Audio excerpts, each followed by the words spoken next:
इतिहास आहे. काय इतिहास आहे की मथुरेमध्ये एक ब्राह्मणांचं घर होतं. त्या ब्राह्मणांच्या घरामध्ये 4 मुलं राहत होती. मोठ्या मुलाचं लग्न झालं होतं, बाकीचे भाऊ त्या ठिकाणी राहत होते. एकदा अशीच दुपारची वेळ झाली होती आणि त्या दुपारच्या वेळेमध्ये त्यांच्या जी मोठ्या भावाची बायको आहे तिने काय केलं होतं, स्वयंपाक तयार केला होता आणि प्रत्येकाला सांगितलं आता तुम्ही जेवा. आणि ते सगळे जेवायला बसले. जेवायला बसल्यानंतर जो मधला भाऊ होता, 2 नंबरचा भाऊ, तो आपल्या वहिनीला मोठ्या आवाजात म्हणाला की वहिनी, एवढे वर्ष तू जेवण करते, तुला एवढी अक्कल नाही की जेवणामध्ये मीठ नाही. काय म्हटला तो की तुला एवढी अक्कल नाही की तुला जेवणामध्ये मीठ किती आहे हे तुला कळत नाही. ती वहिनी आतूनच त्याला ओरडली की ज्याला मीठ कमवण्याची अक्कल नाही त्याने मिठाची अक्कल मला सांगू नये. पहिल्यांदा तू मीठ कमव आणि मग मला मीठ कसं ठेवायचं, कसं करायचं ही सांग. तर त्याला भयंकर राग आला आणि तो तसाच तिथून मथुरेवरून दक्षिणेकडे म्हणजे रायगडाकडे यायला निघाला. त्याला कळालं की रायगडामध्ये शिवाजी महाराज नावाचे राजे राहतात आणि त्या रायगडाकडे तो चालत चालत चालत चालत आला आणि बरेच दिवसानंतर तो रायगडाकडे पोहोचला. आणि जे गंगासागर आपल्याला मगाशी दाखवलं त्या ठिकाणी त्यांनी येऊन स्नान केला आणि तो या इथल्या जवळच्या परिसरामध्ये येऊन राहिला. आदल्या येताना त्याला रात्र झाली.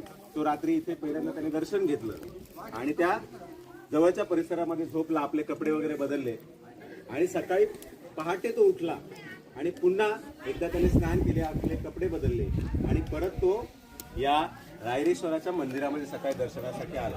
आणि ज्यावेळेस तो दर्शनासाठी आला तर त्यावेळेस त्याला दिसलं की 2 माणसं आणि त्यांच्याबरोबर काही माणसं त्या ठिकाणी येत आहेत. आणि त्यांना बघताक्षणच त्याने म्हटलं, ओ महाराज, तुम्ही कुठे चाललात?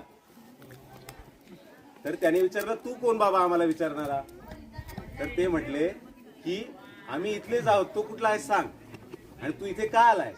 तर तो म्हटला की मला महाराजांना भेटायचं आहे. तर महाराजांना का भेटायचंय तुला? तुझ्याकडे काय एवढं मोठं काम आहे महाराजांचं? महाराजांना का भेटायचंय तुला? तर तो म्हणला की नाही, मी तुम्हाला नाही सांगणार, मी महाराजांनाच सांगेन, कारण महाराजाकडून मला बक्षीस मिळणार आहे, तर मी ती गोष्ट महाराजांनाच सांगणार आहे. तर ते माणसं म्हटले की आम्ही इथले सैनिक आहोत, आम्हाला जोपर्यंत तू इथं सांगत नाही आम्ही तुम्हाला आज जाण्याची परवानगी देणार नाही, तुला काय करायचं ते आम्हाला सांग. तर तो म्हणाला की मला शिवाजी महाराजांनी मी केलेली कविता ऐकवायची. मग ती कविता ऐकल्यानंतर शिवाजी महाराज खुश होतील आणि मला काय देतील? बक्षीस देतील. मग ते म्हणाले की ती कविता पहिल्यांदा आम्हाला ऐकव, आम्हाला आवडली तर आम्ही ती महाराजांना तुझी कविता नेऊन ऐकवू, मग तुला महाराज बक्षीस देतील. मग त्याने ती कविता ऐकली, जे आत्ताचं गाणं आहे. कुठलं गाणं? इंद्रजनी चंबूपर राघवसु अंबपर. ही जी कविता आहे ती त्या भूषण कवीची आहे, जो मथुरेचा आहे की नाही. आणि ते गाणं ऐकल्यावर सर्व भारावून गेले की एवढं चांगलं गाणं, एवढी चांगली कविता त्या एका मुलाने, 12 वर्षाचं वय होतं त्याचं, त्याने ती रचली होती. आजही असं म्हणतात की या कोपऱ्यांमध्ये तुम्ही जाऊन जर कान लावले तर ती कविता ऐकायला येते, शेर शिवराज असं म्हणतात. जर कदाचित जाऊन तुम्ही शांतपणे जर ते गाणं तुम्हाला येत असेल तर तुम्हाला ती कविता ऐकायला येते, शेर शिवराज आहे. आणि तो भूषण नावाचा कविता त्यांनी ऐकवल्यानंतर त्यांनी सांगितले, ज्यांना तुला कविता ऐकायची आहे हेच महाराज तुझी ही कविता ऐकताय. आणि त्या महाराजांनी त्याला त्याबद्दल एक बक्षीस दिलं आणि त्यांनी त्या बक्षिसाचं गेल्या गेल्या काय केलं, खाली तो बाजारपेठात गेला आणि खूप सारं मीठ तो घेऊन आपल्या वहिनीकडे गेला आणि त्या वहिनीला सांगितलं, तू म्हणते ना मीठ कमवायची अक्कल नाही, हे घे पोतभर मीठ तुझ्यासाठी आणलेलं आहे ना. तर अशी ती गोष्ट आहे, जो भूषण कवी आहे, ज्याची ती आपण इंद्रजनी जंबूपर ती कविता ऐकतो, आज जी फेमस झाली एवढ्या वर्षानंतर.